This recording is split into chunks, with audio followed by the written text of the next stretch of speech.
మహాగణుడును మహోన్నతుడైన యేసుక్రీస్తు వారి పుణ్యనామములో ప్రియులారా, మీ అందరికీ శుభములు. దేవుని వాక్యము ధ్యానిందాము. కీర్తనల గ్రంథం 37వ అధ్యాయము 25వ వచనం. నేను చిన్నవాడినయుంటిని, ఇప్పుడు ముసలివాడినై ఉన్నాను. అయినను నీతిమంతులు విడువబొట్ట గాని వారి సంతానము భిక్షమెత్తుట గాని నేను చూచి ఉండలేదు.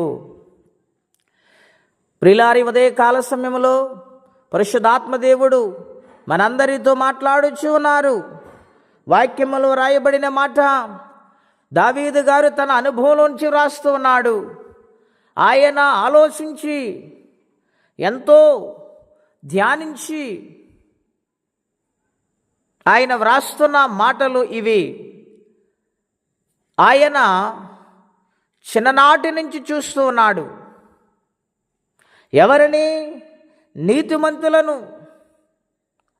ఆ నీతిమంతులు జీవితాలు ఎన్నడూ అపజయము లేదని, వారి భిక్షమెత్తుకొనుట కానీ, వారు కొరతలో ఉండటము కానీ ఆయన చూడలేదు. ఆయన వారి జీవితాల్లో ఎంతో శ్రేష్టమైన ఆశీర్వాదాలు, అభివృద్ధిని ఆయన గమనించాడు దావీదు గారు. కారణం ఏమిటి? వారు దేవుని సన్నిధానములో నీతిమంతులుగా బ్రతికారు, అసత్యాన్ని విడిచిపెట్టారు, సత్యము కోసము ప్రయాసపడ్డారు. సత్యములో నడుస్తూ ఉండగా ఎన్ని సమస్యలు వచ్చినా, ఎన్ని ఇబ్బందులు ఎదురైనా సత్యాన్ని వారు విడిచిపెట్టలేదు. వారి నీతిని ఎన్నడూ కూడా విడవలేదు గనుక వారు వృద్ధిలోనికి వచ్చారు. ఆ యొక్క సంగతి గ్రహించిన దావీదు మహారాజు ఈ యొక్క మాట వ్రాస్తూ ఉన్నాడు. వారి సంతానము భిక్షమెత్తుకొనుట నేను చూడలేదంటూ ఉన్నాడు. వారి ఎన్నడూ విడిచిపెట్టబడలేదంటూ ఉన్నాడు. కారణం ఏమిటంటే వారిలో ఆయన చూసింది నీతి.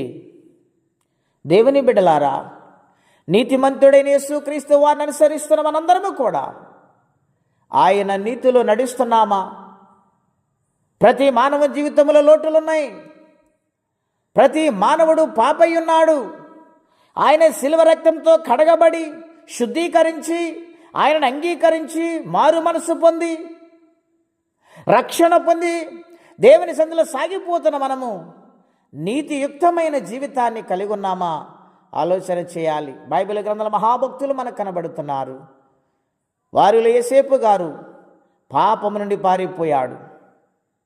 వారన్నలు చేసిన అవధేత కార్యాలు తండ్రికి చెబుతూ ఉంటే ఆయనకి సమస్యలు వచ్చినాయి, కష్టాలు వచ్చినాయి. ఆయనను నీతిని విడవలేదు గనుక దేవుడు ఆయన ఉన్నతమైన స్థితిలో ఉంచారు. ఆయన విడిచిపెట్టలేదు దేవుడు. ఉదయకాల సమయంలో దేవుని కొరకు నీతియుక్తమైన యథార్థత కలిగి బ్రతుకు జీవితం నేర్చుకుంటే ఖచ్చితంగా దేవుడు సహాయం చేస్తారు, ఆయన దీవిస్తాడు. అటువంటి దీవెన ప్రతి ఒక్కరూ పొందుకోవాలని కోరుకుంటూ ఈ మాటలు ముగిస్తూ ఉన్నాను. ప్రార్థన అండి. అత్యంత కృప కలిగిన దేవా, మహోన్నతమైన మీ నామము కొరకై స్తోత్రములు స్తుతులు చెల్లించున్నాం. ఉదయకాల సమయంలో భక్తుడైన దావీదు గారి ద్వారా మాతో మీరు మాట్లాడుతూ వచ్చారు. నాయనా, నీతిమంతులు విడువబొట్ట కానీ వారి సంతానము భిక్షమిత్తుడు కానీ నేనెన్నడూ చూడలేదని ఆయన అనుభవం నుంచి వ్రాస్తున్న ఈ కీర్తనలో ఎన్నో సత్యాలు మీరు మాకు దాశించినారు, మాతో మాట్లాడినారు. అందుని బట్టి మీకు వందనములు, స్తోత్రాలు. ఇంకా నీ కొరకు నాయనా, ఏ విషయాల్లో పడిపోతున్నామో, ఏ విషయంలో జారిపోతున్నామో వాటిని నాయన సరి చేసుకునే భాగ్యము మీ యొక్క శక్తిని మాకు అనుగ్రహించి నీతిమంతులుగా తీర్చిదిద్ది మీ రక్తములో కడిగిన మమ్మలను పవిత్రపరిచి నీ యొక్క సన్నిధానములో నమ్మకంగా బ్రతుకు భాగ్యం అందరికీ దయచేయండి.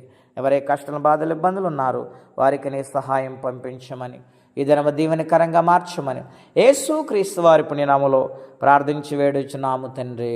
ఆమేన్. దేవుడు దీవించును గాక. ఆమేన్.